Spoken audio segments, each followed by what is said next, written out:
What is going on, ladies and gentlemen? It is your host with the most, White Boy 7th Street, and I got a video for you that has been a long time in the making. I'm finally going to reveal it all and talk about my swatting experience. It's been 3.5 years since I was swatted, and I haven't really said anything on the matter because my lawyer advised against that for the first 3 years.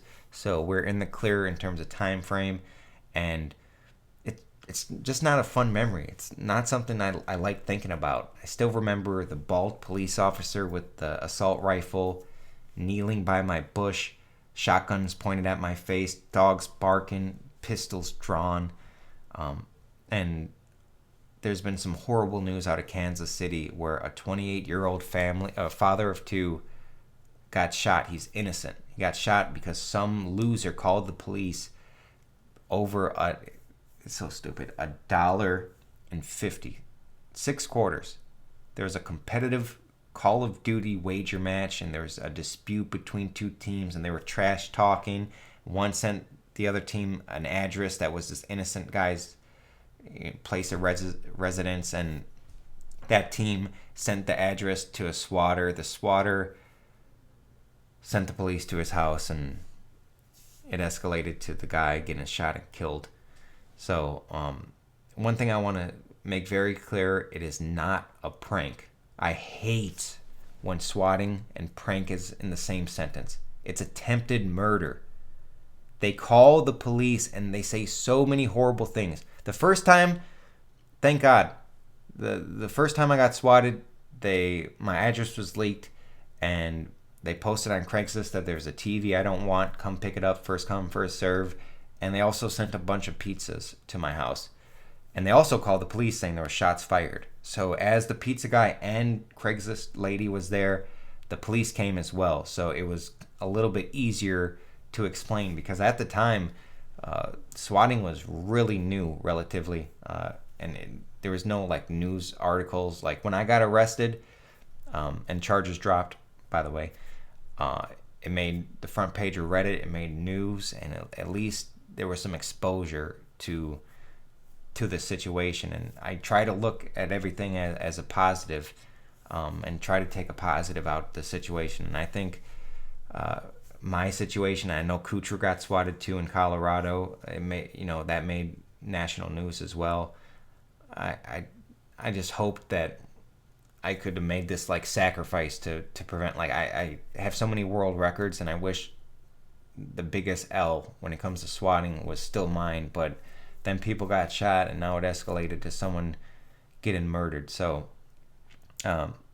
for my experience, at least we communicated with the police, and we got to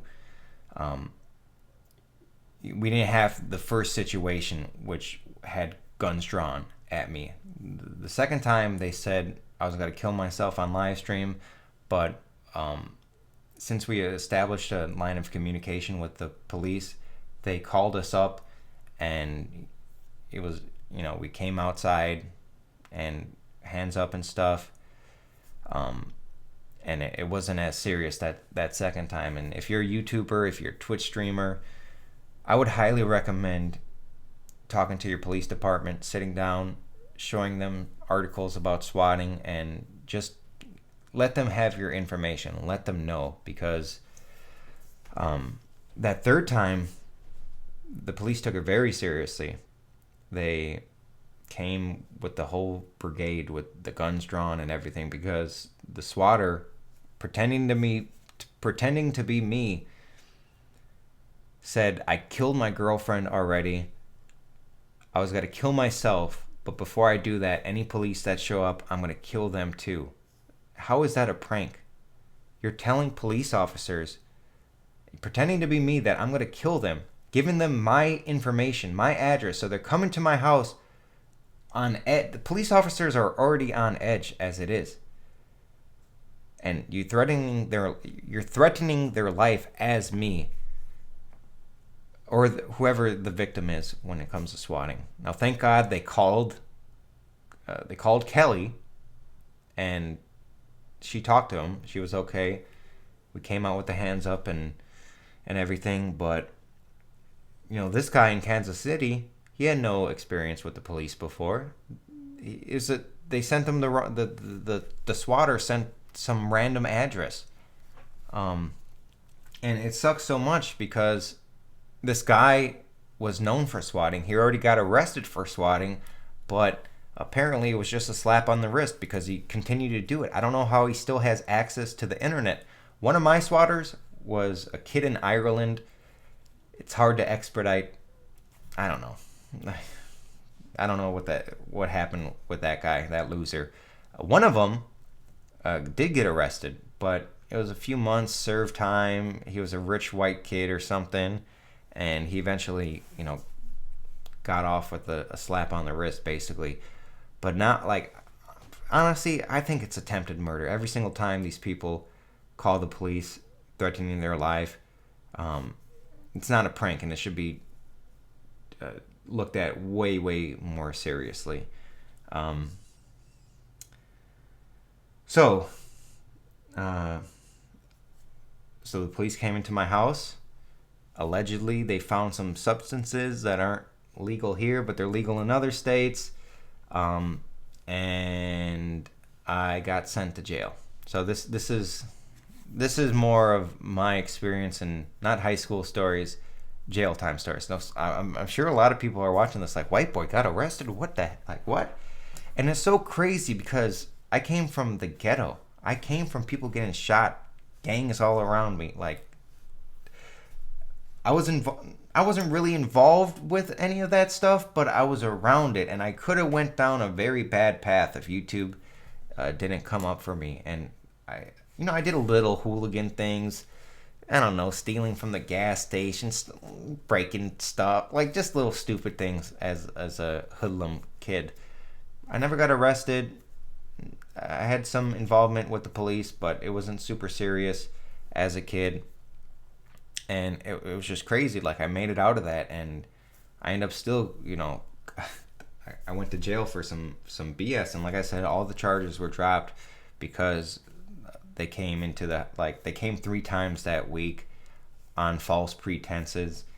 But let me just share some stories. So we go to like the Cook County, which is like really bad in Illinois. If you guys know Cook County, it's not like the floors were sticky.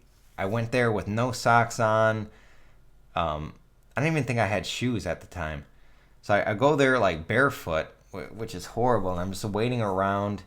They put me in this, I don't know, like not a pre-cell. Like there's 4 other people with me with a little bathroom that was walled off by like a 2-foot wall. So like if I had to shit, it would have been so embarrassing. I didn't even go to the bathroom. I just held it in for the night I was in jail. But so we're in this booking cell with 3 other young dudes, and I'm cold. I'm like everyone else has a blanket. They don't give me the blanket for 2 hours and whatever. So I'm just leaning on the wall, like, because one guy's on the bench laying down, taking up the whole bench. And I'm scared. I'm not gonna say anything. Like, I don't know. I'm a little nervous in jail. Like, I don't know what this is. You hear so many stories, this and that.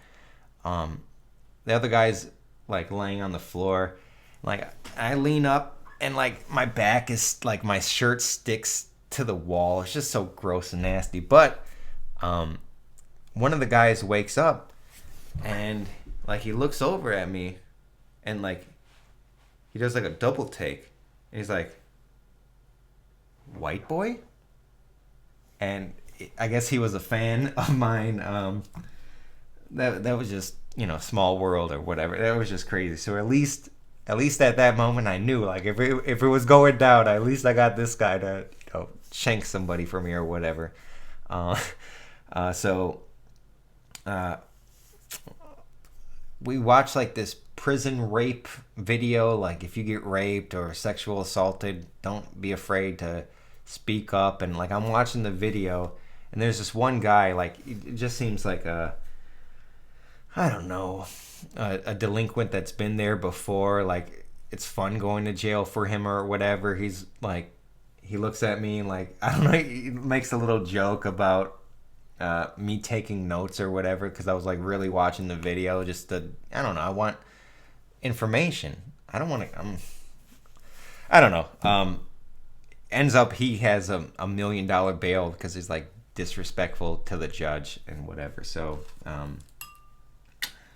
I don't know. I stay a night in prison on this room with some dude, some other white dude that was like growing weed or whatever, and we talk a little bit about his situation, and like, I don't know, he said no one's gonna bail him out or whatever, and then like 5 minutes later I get bailed out and I was like, peace, I'm gone. Like, I was so ready to get out of there. And I just remember talking to one of the guards, and I kept my little toothbrush, and I think I pissed him off because I was like, I want to keep this as a souvenir. And the souvenir was probably the bad. I have it somewhere, I think, back there in that desk. And you guys might remember this setting because the police officer with the dog was like right back here. So I meant as like a memory, like not to mess up again, or I don't know. It's not even like I messed up the first time. That's why the charges got dropped, because it was like so fucking bogus. I don't know. It's not really a good story. Like I guess I can kind of giggle about it and laugh, and try to look at the positive side of things, and whatnot. But I did get swatted one more time after this. And that's when Keemstar asked for my address publicly on Twitter after me and him got into some feud. So I don't know if he was involved, but him asking for the address definitely did provoke that. So, that's a whole nother story. So guys, go check out that GoFundMe. The link's in the description. Contribute to this family. Swatting is a serious thing, and I hope these people get punished more than a slap on the wrist. And I hope they make an example of these few fucking stupid kids, because it's not just the swatter that was a part of it. The guy who sent this wrong address is an accomplice. The guy who sent false address came to this other team. So this other team sent the false address to the swatter. So there's a few accessories right here, if this makes any sense with my fingers. I don't know. Like I said, all charges were dropped. I'm in the clear, thank God. They couldn't use any evidence that they would have found. I don't know what they found. They said it was a bunch of weed. I don't know anything about any kind of weed. But thanks for watching, ladies and gentlemen. I'll see you. I don't know. Like, I'm trying. I want to make this like I don't know if you can tell, but I'm not in a good mood. I'm trying to like smile a little bit and like, oh well, okay, it's all right, if that makes any sense. But it's not a fun experience, and I don't know if this is a good video to make and post, but I'm gonna post it. I'm gonna share my experience. I remember a long time ago I was very transparent on YouTube. I shared everything about my life, and I kind of walled that off a little bit because shit like this happens. And one thing I want to say too, I see this guy Ice Poseidon. He's a live streamer on YouTube, and he gets a lot of shit from his fans. But one thing I don't think his fans realize is, and I see it in Ice when I watch his streams. He's been swatted so many times. He's been in this situation a lot, and I can tell, like, every time he sees a cop, he looks a few times. Like, it's traumatic for everybody involved, besides the swatter, because they're just behind eating fucking Doritos. Fuck it. Like, it's not a prank. All right? They're fucking losers, man. These people who do it are fucking losers. And I don't know. I just, like, I feel bad a little bit for Ice, because I kind of know what he's he's went through, and he's still live streaming in public, and he gets all this, hate for not being what he used to be or whatever. But after you get swatted a few times, you can't. I don't know. You become once you get that gun pointed at you for the first time, things change. And I I know Kelly has some issues like PTSD related issues with this, and maybe I know she talked about it to me that she was going to share her story because this is kind of triggering to all of us involved, seeing someone die, like because that could have been us. Now for me, I don't know. I've seen, I have guns pointed at me before in the hood. They weren't looking for me. They were looking for like the older brothers and stuff. But I've been around gunshots.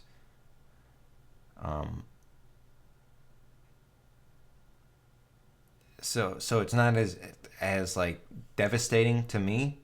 And honestly, I was in like when I was in the jail cell in the locally, I was giggling because like I kind of went crazy, to be honest, because I was laughing because that's the only thing I could do. I was just thinking like, wow, I went through all this shit on 7th Street, and this is how I go to fucking jail. Is this the like I did so good for myself.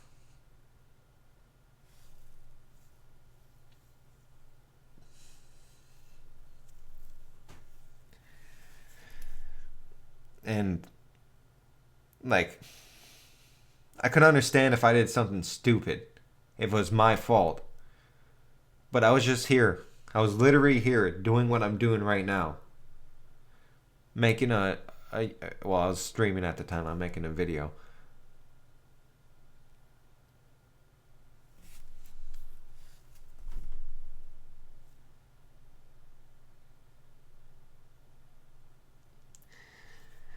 I don't know why I'm so sad because everything was like everything worked itself out, but I still have these fucking memories, and I don't know. I wish the L that I took was the only like the last L, but it keeps happening, and I feared that this was gonna happen, man. I feared that it was gonna keep escalating, and hopefully the police like there's a course or something. I don't know. I don't know. There needs to be something different. Something needs to change. Because it's like, I think the thing that needs to change is these people, these fucking losers are getting caught left and right now. But instead of a slap on the wrist, this guy needs to go away. This guy needs to go away for a long time. Never have the internet again. Everyone involved needs to be punished.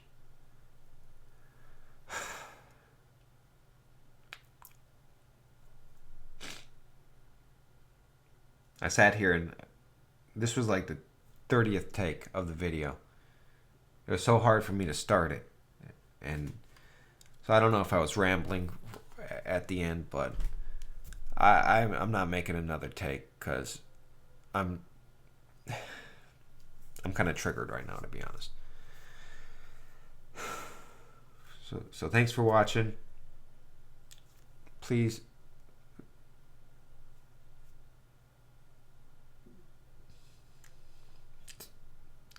It's not a prank. All right. And it doesn't it's not a prank for 2 seconds. It's not over in 2 seconds after the police leave. It stays with you. Okay? See you guys. Bye.